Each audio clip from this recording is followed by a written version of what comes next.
Right here, this castle nut that goes on your wheel bearing, this has to be torqued to a certain torque spec. If you don't, the bearing will not have enough preload and you will destroy a brand new wheel bearing.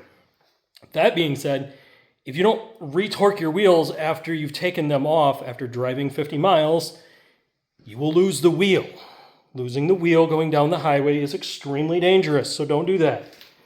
Let's take a look here. These were the wheel spacers I talked about in the last video. I have lowered the vehicle down so that wheel was on the ground. I torqued these 5 and got it to a proper torque spec that it won't come loose.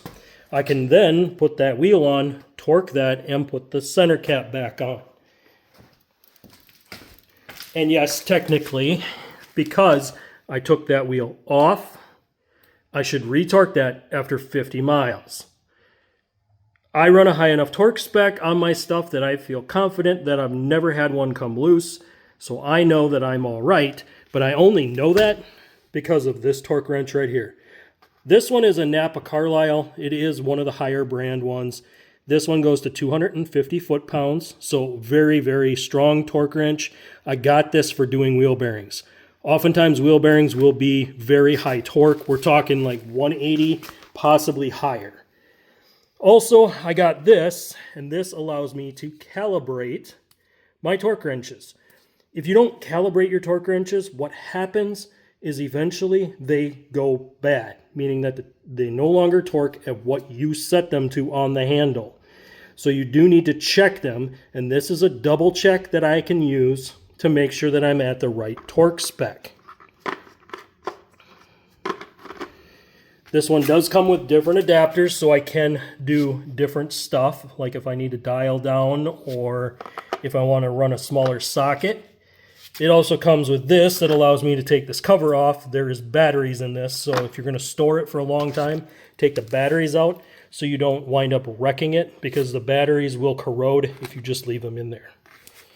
On the torque wrench, guys, when storing your torque wrench, make sure you dial this thing back. Meaning that if you bought it and it was at 30 foot-pounds, put it back there, because that's the way this one was designed and where they want it to stay so that the spring is at a neutral setting. I've seen people bottom these all the way out to the bottom and wreck the spring in them because that wasn't how they got them from the manufacturer. So torque wrenches do come with complications, meaning that you do need to know how to take care of them if you want them to be accurate over time. Knowing how they were when you bought them meant that's how they were built, meaning that's how they want them stored. Because anytime you buy it, it's going to be that way because it was stored that way. When they set it and they ship them and then put them into parts stores, the reason that they're set at where they're set is because that's where they want them, because that's a neutral setting. Bottoming them all the way out will actually pull the spring tighter, bring it down farther when it's not supposed to. It can actually wear out the spring inside. Also, if you buy one that's cranked way up, return it. If you buy one that's already set for like 110 or 115 foot-pounds, return it.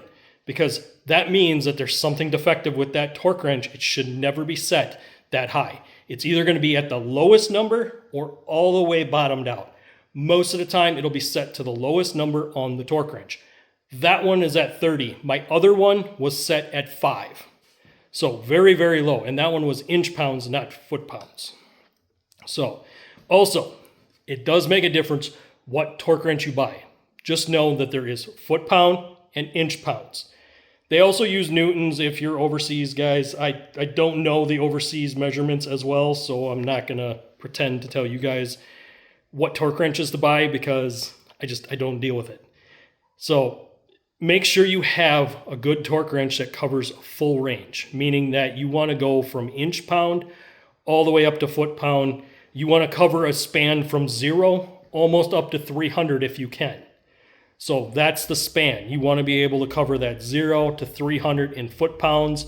Inch-pounds, you do need to cover a pretty decent range, especially when you're dealing with motor stuff. If you're doing anything motor-wise, a lot of that will be done in inch-pounds, and it'll be either like 12 inch-pounds, 18 inch-pounds, 21 inch-pounds. The most I've seen is maybe 32 inch-pounds, but that's kind of a rare measurement for motors. But always look up your torque specs. You can do that online. Type in what you're doing, type in the torque spec for it, and it'll populate what is the most likely torque for it. Also, it doesn't hurt to double check any service manuals if you have access to those. Those will be good sources for you as well. But remember, make sure you take your time, do your homework, do all the research prior to starting the project so that you're better prepared when you get into it. The last thing you want to do is not do any of your homework, get into it, and then not have any torque specs to put things back together. The last thing we want to do is slam an impact on a lug nut and just ram it down. You do that, you're going to wreck stuff.